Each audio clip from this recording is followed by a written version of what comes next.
Hello everybody. A few days ago I posted a rant video talking about precision colors and the unfair accusations that have been made regarding their ink sets. Now let me explain why I said nobody gives a damn. Here's what happens. When a company such as Epson, Canon, HP, and any other reputable company that has a known very high longevity ink set, us consumers have no clue how they arrived to that point where they're able to sell you a brand new printer with brand new technology, improved everything, and an ink set that provides you 100, 200 years of life. Now, and then I will make a comparison to what third-party companies have to deal with. Here we go. Let's just say a couple of years ago, the Sure Color P800 was announced, P600 was announced, P400 was announced, and that came as a derivation from the older Pro 3880, which is where the P800 comes from, and also the older R3000, which is where the P600 comes from, and of course the R2000, which is where the P400 comes from. Well, guess what? While you guys were enjoying the 3880 and even the 3800, Epson 5-6 years ago was already working on the so-called improved black D max or density, better yellow for better longevity, and of course the other inks were also improved somewhat. That took 5 years of a multi-person staff, laboratory researchers and developers working feverishly on this new ink set to have something that they can then release 5-6 years down the road. Okay, no one had a clue this was taking place in the background. The same thing with Canon. The Canon inks for the Pro 100, I used to call them bulletproof, but they really are not. You put one print made with the OEM inks in your rear view window of your car, or your back window, and say in Florida, and let it sit there for a couple of months, it will fade. Nothing can withstand that type of onslaught. So again, nothing is bulletproof, but it does beat anything offered in the third-party world as far as matching type inks. For instance, for in this case, the Pro 100 inks. So to compare one against the other is like apples and oranges. No, it's like a stone and an apple pie. Okay, no comparison. So anyway, now the third-party companies, a new printer comes out. There are limited resources as to where raw material comes from. Often the laboratories that have to deal with that really begin kind of blindly. They do not know where those sources, origins are. So they get proven inks, things that have worked in the past for earlier printers, whereas Epson has already gave up on those older inks. They are now concentrating on the new inks that took 5 years of development to get them to the level of perfection that they are satisfied with. Third-party company, no. A new printer comes out, people are already demanding a third-party source for the P800. It has to be just as good as Epson. Really? No one even knew about the P800 until the release was leaked out at one of those photo shows that, next year we'll be releasing this new printer. The new inkset has these properties, blah, blah, blah, blah. So now all of the third-party companies have to catch up. They have to play catch up. So they are feverishly trying to come up with something that'll work. Well, all they have is what worked prior to that. And so maybe they will make a little bit of adjustment here and there and then hope for the best. That's all you could do. Are you telling me that you, the consumer, or professional, is willing to wait another 5 years for a third-party lab, an ink producer for third-party companies to develop and research a new inkset that will match OEM? No, by then, new printers are out. Every couple of years, you get a new model. So no, the third-party companies do not have the luxury of time, do not have the luxury of a huge staff of chemists, scientists, color engineers, and researchers, and so on, developers. So that's what is going on. Epson comes up with an inkset. That inkset took 6 years to produce, from the date of the initial idea or conception of an idea to fruition, that they can actually put it in a printer and sell it to you, the consumer. Third-party company, Ink Republic, Precision Colors, Ink Owl, Inkjet Cards, John Cone. None of those companies have that luxury. They find out through the same channels we find out that new models are coming out.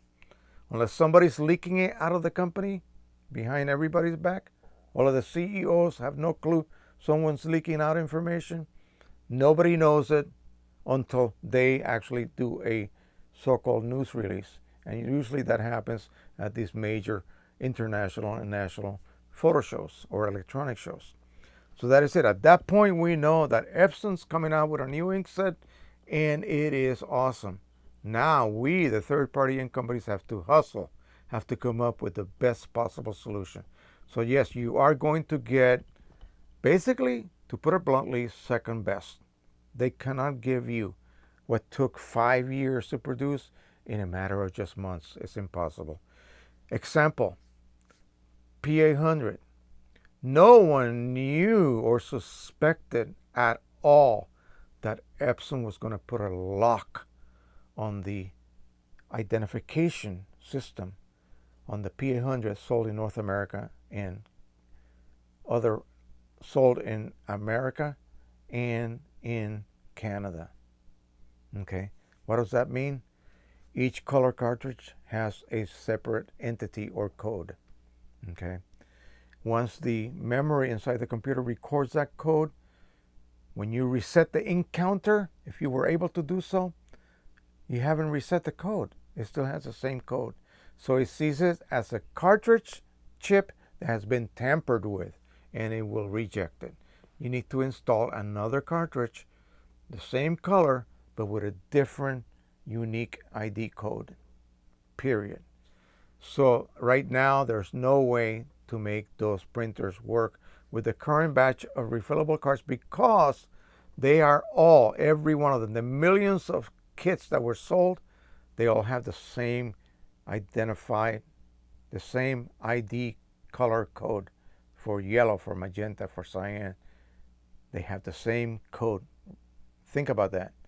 They have the same ID number. They have the same phone number. They have the same address.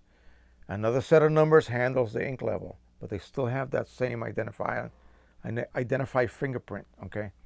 They need to have a different fingerprint, and there's no way for a resetter to rewrite that chip so that it now contains a unknown or different fingerprint or ID code. So that's where we are at. No one knew. No one knew that was going to happen. No one. Epson did not care about the rest of the world. They concentrated in the US and Canadian market. So all of those printers that were firmwared and their printheads were coded for those two regions. Smart, right? If it had just been firmware, we could make our printer think it's a European version by just installing another firmware. Say the UK firmware. That will not work because the printhead is still coded to the US or the Canadian region. You're stuck. So now we are stuck for, so now we are simply stuck. The only option is to use original cartridges, period. So that is it.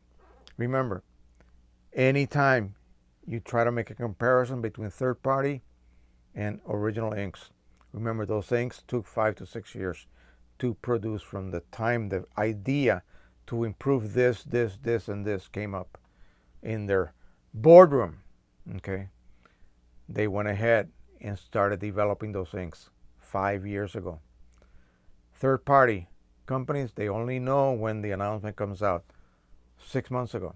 So all of that time they've been hurrying, trying to produce something conceivably close to original inks. But of course it's not going to be close. It's going to be quite off as far as longevity, properties, because they are using only what's available to them. And unlike the Epson and Canon and HP companies, they have access to materials that no one else does. So that's it. Keep that in mind. Please understand what it takes. Realize that when you are spending $1,200 for a printer and it's going to cost you $400 for an ink set, hey, that's the price you pay. That's it. You either take it or leave it. You either go and move over to a third party or stay with the OEM. The OEM will work flawlessly. The third party will produce prints that are wonderful as long as you use the correct profiling.